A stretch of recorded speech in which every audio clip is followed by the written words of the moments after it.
We're going to be joined now by our NBA insider. He is Chris Mannix. He is blessedly now outside of the bubble. How much better is your life outside of the bubble now that you have left Orlando? Have you readjusted to non-bubble life yet? I've slowly readjusted. I think I've had – yesterday was my first day not eating pizza. I didn't eat pizza for 2+ months in the bubble, and if anybody that knows me knows I eat pizza pretty much regularly, daily. So I've been crushing Pizzeria Regina in Boston pretty regularly at the last week or so. So that's the biggest change, getting out and, gorging on the foods that I missed.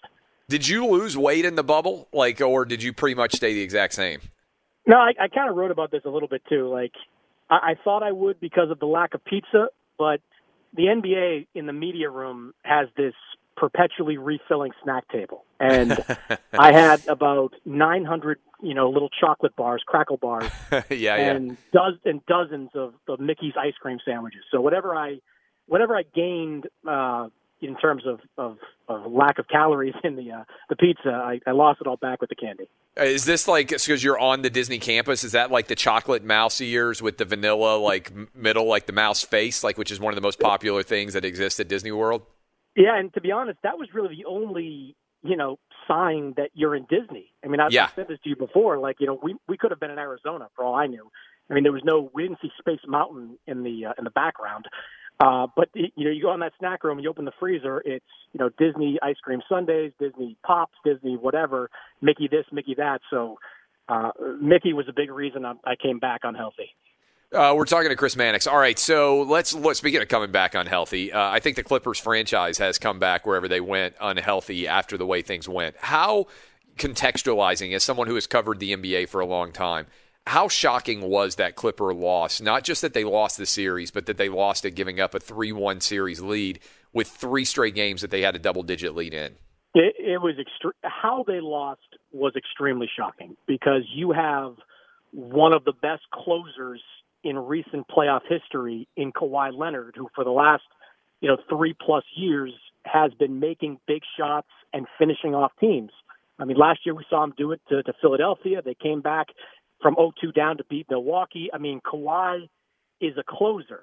That team has the personnel to be an elite defensive team, but they simply didn't play 48 minutes a night of elite defense. They played 22 minutes a night of elite defense, and you can't do that in the playoffs. So the way that they lost was probably the most shocking. That they lost, I'm less shocked because we know about their problems in the bubble, right? They had so many players that weren't available for the first few weeks. Montrezl Harrell didn't get his first minute until the first game of the postseason. The Lou Williams fiasco was well chronicled. It's really tough to go up against playoff teams when you don't have that type of chemistry. Now, it's a tough excuse to make against the Nuggets, who had similar problems. I mean, the Nuggets were a team that was in total disarray when they got into the bubble, and they managed to get it together. But I think it would have been more surprising if the Clippers lost in the second round and there was no interruption to the season than having them lose in this bubble experience. So what is the takeaway here now for the Clippers? I mean, ordinarily in a situation like this, the coach would be under immense stress and or fired. It doesn't seem like that's going to happen with Doc Rivers. Paul George, I mean, the shot off the side of the backboard in Game 7, for better or worse, is going to go a long way towards defining him. We've seen Russell Westbrook and James Harden be defined by their playoff failures. I would say this is going to linger in many ways for Paul George more than almost anyone else because Doc Rivers has won a championship. Kawhi Leonard has won a championship. If you have to point a finger at a guy who hasn't done it yet, it's Paul George. So what's the fallout now for the Clippers going forward? Well, for Paul George, as much as that shot will linger, so long his quote about we didn't look at this as championship or bust. I mean, that's a wild statement to make. Yes. I mean, the Clippers are not the 2010 Thunder. They're not this plucky group of 20 and 21-year-olds that is going to grow and get better over the next 5+ years. They're built to win right now. Paul George is in his prime. Kawhi Leonard is in his prime. And when your other superstar in Kawhi is a player with a history of knee problems, every season is championship or bust. So I think that quote is something that Paul George could live to regret. I don't think it's hyperbolic, Clay, to say that next season is the biggest season in the history of the Clippers franchise. They have to win a championship because next season, at the end of it, if nothing changes this summer, Paul George and Kawhi Leonard can opt out of their contracts. If Doc Rivers doesn't take them to the finals, I don't think he's back for another year. I mean, I had a GM text me that, and to this fact, that Doc Rivers has taken the Clippers exactly as far as Vinny Del Negro has. Yeah. And Vinny Del Negro was mocked relentlessly at times for his coaching. So for everybody next year, and I think they run it back. I think they try to bring back Montrezl Harrell. They try to bring back Marcus Morris. They go deep into the luxury tax. I think their option, number one, is to run the whole thing back. But next season is it. If they don't win next season, it could be some dark times for the Clippers because they gave up all their assets to get Paul George. And so rebuilding, if they don't win, is going to be incredibly difficult. What do you think Steve Ballmer is thinking? This is a guy who's got more money than anybody could ever need. And, I mean, I'm saying that even in the context of wealthy NBA owners. He stands out for his wealth. They're building the new arena. I think it's privately financed through Ballmer in Inglewood. They're trying to make an effort to stand out in L.A., which is still a huge Lakers town. What are his thoughts right now as a business person? Yeah, I mean, he is loaded. He bought the Forum out there for just basically a duffel bag of cash, so he's got no issues there. I had asked about this. He's bitterly disappointed at this point. I mean, again, it's less about how they lost. If they had lost to the Lakers in the conference finals, that happens. Everybody loses to LeBron, just the way it goes. Great teams have been flummoxed by great players in the past, going back to Jordan and the Jazz and the Knicks and those guys. So if they had lost to the Lakers, it would be one thing. But to blow a 3-1 lead and lose to a team like Denver, and Denver's good, don't get me wrong, but they don't have a fraction of the playoff experience of some of the teams that are left in this postseason. That really worked over Steve Ballmer. I do think he's on board with the plan to bring the band back together. I do think he'll spend deep into the luxury tax to bring back Montrezl Harrell, who could command $15 million per year, to bring back Morris, who could command $10 to $15 million per year. Those two are the type of guys that the teams with cap spaces, about 5 or 6 of them, are going to go after because they're quality role players. I do think Ballmer will spend, but I think his opinion is like mine. Next year is high noon for this team. They have to make a substantial run, a championship run, or heads will roll. So now that we have the Nuggets who have advanced to play, and we're talking to Chris Mannix at SI. Chris Mannix, he is our NBA insider. Now that the Nuggets have advanced, do they have a chance to beat the Lakers? How would you assess the matchup in the NBA's Western Conference Finals? Oh, they've got a great chance. I mean, the confidence they're playing with, it speaks for itself, but they've got the horses to win, and they've got some matchup nightmares for the Lakers. I mean, everything with the Lakers begins with who defends LeBron. Portland had nobody to defend him. Houston had nobody to defend him. It didn't really care that much about defending him half the time. The Nuggets aren't equipped with an elite defender there, but they can throw some waves at you, right? Like they can throw Paul Millsap and Jeremy Grant and Torrey Craig, and they can throw a bunch of guys at you that can really give you problems on the defensive end of the floor. That's number one.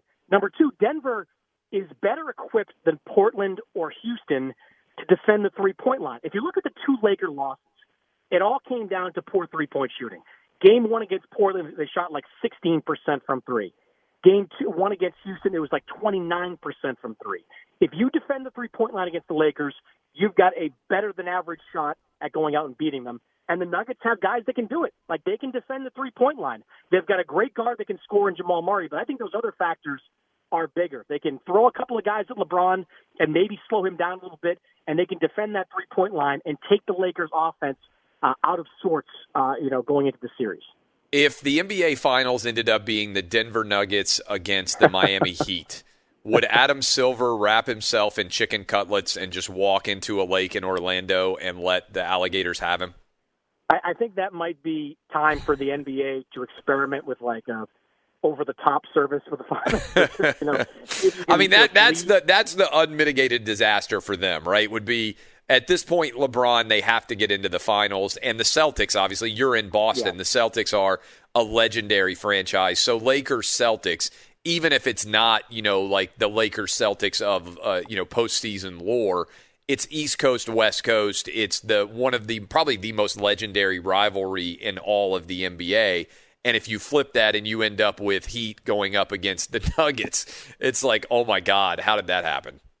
Yeah, it would be catastrophic for the ratings. There's no doubt about it. I mean, as much as the NBA purists love what Denver's done, Tim Connelly, their GM, has put together, and people probably couldn't pick Tim Connelly out of a lineup, but he's put together as good a team as anybody in the NBA, one with real staying power at the top. And Miami, their history speaks for itself with Riley and Spoelstra. It's just not the same. The casual fans are looking at Lakers Celtics. They're looking at LeBron. I mean, you can flash back 10 years ago to what Lakers Celtics was in the last finals appearance between the two, or you can look back at the last 3 or 4 years where this young Boston team just couldn't get over the top because they kept losing to LeBron. So the storylines, they write themselves, basically. But I will say this about the NBA's position on this stuff.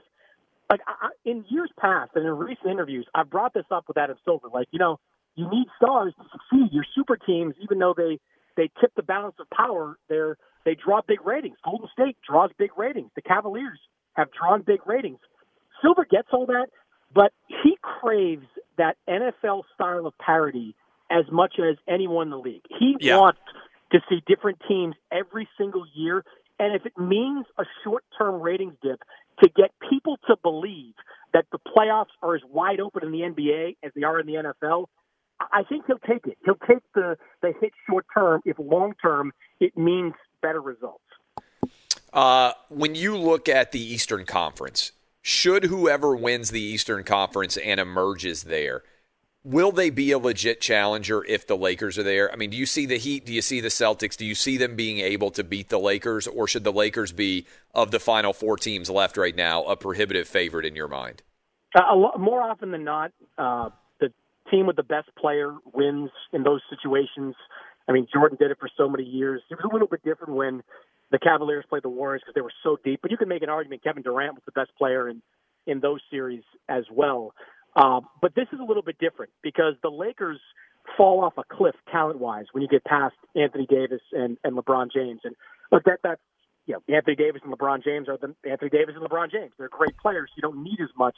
But against a team like Miami, which is so well coached and has a closer in Jimmy Butler, against a team like Boston, again, extremely well coached, has given LeBron problems in the past. Whereas 2 years ago, without Kyrie Irving, they went 7 games against the Cavaliers in the conference finals. And with emerging young stars like Jason Tatum, who is a superstar in waiting, and Jaylen Brown, who was on that next level, I think I'd favor the Lakers, but it's like 60-40 as opposed to in years past where it might have been 80-20.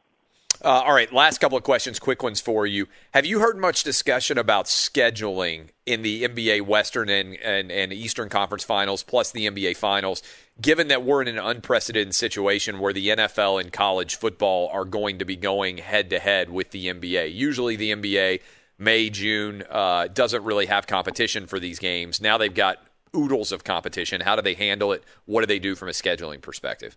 Yeah, I don't think they change anything for the conference finals, as you see with Boston and Miami and going forward with the Lakers. Those are sets every other game, every other day, rather. You're going to go and you're going to get through that. There may be some wiggle room with the NBA finals once you get there. They want to attract the broadest audience. And in years past, they've stayed away from the weekends largely. Now, they haven't had the competition in June that they have in October, but they've tried to stay away from Saturday nights and Friday nights and certain spots where they might have some high-level competition. I would expect, just a guess at my point, but I would expect you see a lot of Friday, Sunday. I think you go Friday, Monday. I think you go Friday, Monday, and then Wednesday, Friday. I think to have those 2 days off to stay away from the NFL and stay away from college football, they know the score. They're not going to put themselves up against like Tom Brady on Sunday night or a big SEC game on Saturday. I think they'll avoid the weekends and go as usual on weekdays. Last question for you. We're talking to Chris Mannix, our NBA insider. When do you think the NBA is going to come back? I know there's been a lot of different storylines about the return of the NBA once they complete their season in the bubble. When, to your mind, is game one of the 2021-2022 season? Well, a lot of it's going to come down. Sorry, I think I messed that up. The 2020-2021 season. Anyway, the next year in the NBA. Yeah, a lot of that's going to come down to what the players' union will allow them to do. This is something that has to be collectively bargained before the NBA can make any decision. If they had their druthers, the league would start December 1st. If right now, given the pushback the league got from December 1st, if they could start on Christmas, the day that they feel like they kind of own, like the NFL owns Thanksgiving, they do that. I spoke to Michelle Roberts, the union head, about this recently, and I get a strong sense that they don't want to start till the early part of 2021. And if I had to guess right now, and there's going to be a discussion between union leaders and union executives over the next month or so, but if I had to guess, I would say Martin Luther King Day in January is probably a start date. You can, sort of sell the day as a holiday for the NBA, given everything that's been going on over the last few months. And I think it's a compromise between the NBA that wants to start in December and the players that may ultimately prefer early February to start their season. So I think that Martin Luther King, January 18th, I think it is, or something like that, I think that stands most likely as a start day. Will they ever go back to the old schedule, or do you think it's full steam ahead on the idea of starting much later than they ordinarily have in the past? No, they're going back to the old schedule come hell or high water. I mean, you think they will, yeah.